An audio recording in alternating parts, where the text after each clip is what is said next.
नमस्कार दोस्तों। जैसे कि मैं जानते हो आप लोग कि मैं प्रीति के बारे में कहानी शुरू से ही कहते आ रहा हूँ और सारी हकीकत बताते आ रहा हूँ। सबसे प्रथम इस बार भी मैं प्रीति को पैसा देने गया मगर मुझे यकीन नहीं था। मैंने 500 रुपये भिजवाए। मैं जानता था प्रीति अपनी बातों के जाल में फंसा के पैसे ऐंठती है, मुझ पर हमला ही होते हैं। जैसे कि पहले हो चुके थे मुझ पर जानलेवा हमला। प्रीति के चक्कर में मैं कई बार आत्महत्या कर चुका और जज बने हुए इसमें मकान मालिकी हैं। तो वही घटना आज फिर भाई मेरे साथ। मैंने प्रीति को अपने लड़के के हाथ से 500 रुपये भिजवा दिया। कृष्णा मेरे पास आता था, रूम तो अलग ले ही रखा था सबोली में। उस दिन नहीं आया तो मैं गया। सबसे पहले बॉबी ने अपने लौंडे के हाथ और मियाँ बीवी ने सलाह रची कि सतवीर को कैसे मारना है, तो ऊपर बुलाया। मतलब उस दिन नाकाम हो गए। वो बोला साक्षियाँ बुला रही है मेरी बेटी। मैं हड़बड़ा के पहुंचा, शायद कुछ बताए मुझे, मगर नहीं, उसने बुलाया ही नहीं। तो मैं मिल के चला आया। तो वहाँ भी मुझसे कहा बताओ आज तुम्हें चोरी के इल्ज़ाम में फंसा दें। ये मियाँ बीवी की बॉबी के और उसकी बीवी के थे। बाद में कृष्णा नहीं आया तब मैं बॉबी के घर पे गया। वहाँ साजिश रची हुई थी हमारी बीवी की, हमारे बच्चों की सतवीर को मारने की। मुझे चारों लोगों से घेरा गया। फिर चप्पल से बॉबी की बीवी ने मारा, यानी हमारे बच्चों ने तो मारा ही। फिर वहीं पे एक लड़का है, सबोली गली नंबर 2 और जाटव चौक पे जाटवी है। प्रीति ने जब मुझे ईंट मारी तो मेरे नहीं लगी, मैंने मारी उनके नहीं लगी, मगर उस लड़के ने मुझे पकड़ के फिर सबने पीटा। यानी बॉबी की बीवी ने हमारे ऊपर डंडा ही तोड़ दिया। बहुत अच्छा फंटास्टिक काम किया था इस बार। अब ये दुश्मनी तो कभी ख़त्म होगी नहीं।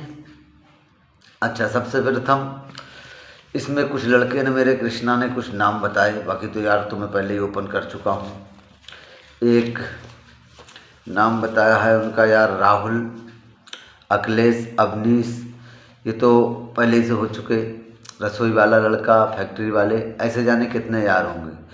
प्रथम मैं समाज वालों से यह कहना चाहूँगा, ऐसे लोगों को तुम पनाह तो देते हो, घर उजाड़ते हो, उनके जिस्म से खेलते हो, मगर ये मत भूलो तुम उनके जिस्म से खुलते हो। तुम्हें प्यार के जाल में फांस लेंगी और तुम्हारा ही पैसा ऐंठेंगी और तुम्हारा घर उजाड़ देंगी। हो सकता है तुम्हारे लड़के को फांस लिया, जैसे ये सतवीर फंसा रहा है। कितनी मौतों से लड़ा, पिताजी को जेल हुई, ज़मीन जायदाद बिकी, फिर भी नहीं हुई। जब अपने गाँव की ही लड़की, माँ बाप की नहीं हुई, बहन भाइयों की नहीं हुई, तुम्हारी क्या होगी। तो हमेशा याद रखो वो तुम्हारा भी घर उजाड़ेगी। और तुम उस औरत को पनाह दे रहे हो जो गली मोहल्लाओं में अय्यासियों के रंडी खाना खोल देगी। मुझे सिर्फ वो लोग बचाने हैं, इन लड़कों से जो कोई मैटर नहीं है मेरा, क्योंकि वो तो जिस्म बेचने वाली रंडी निकली, मेरे प्यार को क्या समझती। तो थोड़ा दिमाग पे जोर डालो। अगर इस गंदगी को ख़त्म करना है तो सबसे पहले उन लोगों को ख़त्म करो जो तुम्हारे घर में ज्वाइंट होते जा रहे हैं। आज प्रीति नहीं है तुम्हारे घर में, तुम किराए के लिए रह रहे हो, नहीं। वो तुम्हारी आदमी को फंसा सकती है, तुम्हारे भाई को फंसा सकती है, तुम्हारी लड़की को फंसा सकती है, और मेरे ऊपर मेरी लड़की का इल्ज़ाम है। मैं सबसे प्रथम कहूँगा, जब मेरे ऊपर कोर्ट में ये इल्ज़ाम लगाया गया था तो उससे पहले प्रीति ने FIR क्यों नहीं की, और कोर्ट में लगाया केस तो कोर्ट में लड़ी क्यों नहीं, और लड़ी नहीं। फिर जब समाज में पंचायत में फैसला हुआ वो सतवीर के हक में हुआ, पर जज जो बने हुए बैठे थे मकान मालिक, उनके हारे हार गए। सबसे पहले जीतू की माँ, ले जाने वाली महेश पांचाल की बीबी यानी मोनू की माँ गली नंबर 2 से, ऐसे लोगों ने, और अब्दुल खां, पशुराम मिस्त्री, तो इन लोगों ने ज़िंदगी को मेरी नरक बना दिया। फैक्ट्री वाले जिनके मैंने हाथ जोड़े, काम मत दो। तो ये कहानी ये मत समझो। अब मैं चाहता हूँ कि अदालत में मेरी लड़की भी आए। सतवीर ने कब किया, एक बार ही किया, छेड़ाई या बलात्कार किया, मीडिया के बीच आए, क्योंकि एक बाप के ऊपर ये इल्ज़ाम बहुत बड़ा। मुझे इस बात का गम नहीं है कि मेरे ऊपर है, और मेरी दीवानगी मुझे लड़ने के ऊपर वाले ने शक्ति दे दी, इतनी मौत से बचाया। 1 साल भर्ती रहा, 7 ऑपरेशन हुए, खाने को कुछ नहीं मिलता था, रोडों पे सोया। तो मुझे उम्मीद है ये कि मेरे साथ कानून और हमारा समाज, हमारी जनता, हमारे बहन भाई इंसाफ की मांग जरूर करेंगे।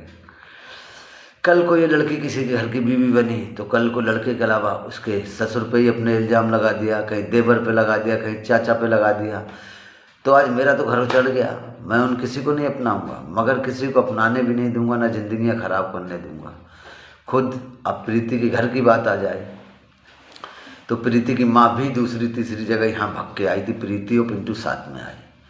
अब आ जाती है प्रीति की छोटी बहन पे बात। तो प्रीति की छोटी बहन ने 5-6 शादी कर ली, मगर किसी से घर नहीं बसा, सिर्फ पैसों के चक्कर।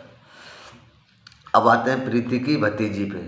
तो प्रीति की भतीजी ने 3 शादी कर ली, इस बार भंगी के संग भाग गई, ठाकुर होने के बाद ये है। अब आते हैं इनके छोटे भाई पे, जिसने कम से कम नहीं तो उतनी उम्र का बिहारी थी, एक बिहारी मुसलमानी, उसके साथ शादी कर ली। उसके ही उतनी उम्र का एक लड़का था, फिर उसे छोड़ दिया। फिर उसके बाद शादी किसी ने करवा दी तो बीवी सिर्फ उसकी 2 दिन रुकी। 2 दिन रुकने के बाद सबको बेहोश करके भाग गई। मेरे बड़े साले ने जैसे तैसे शादी कर ली तो उसकी बीवी उसके ससुराल में मरती है, जिसकी लड़की भाग गई तो उसे लाश भी नहीं मिलती, 13 ही वो अपने गांव में करते हैं। ये मेरी कहानी, बाकी सब ऐसे ही लड़ुआ मर गए।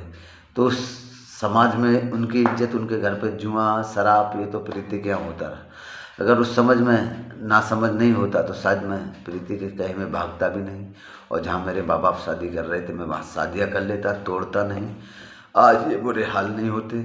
इसलिए आपसे मेरी सबसे विनती है, सबोली वालों से, पहले इस चीज़ की पूरी जानकारी कर लें।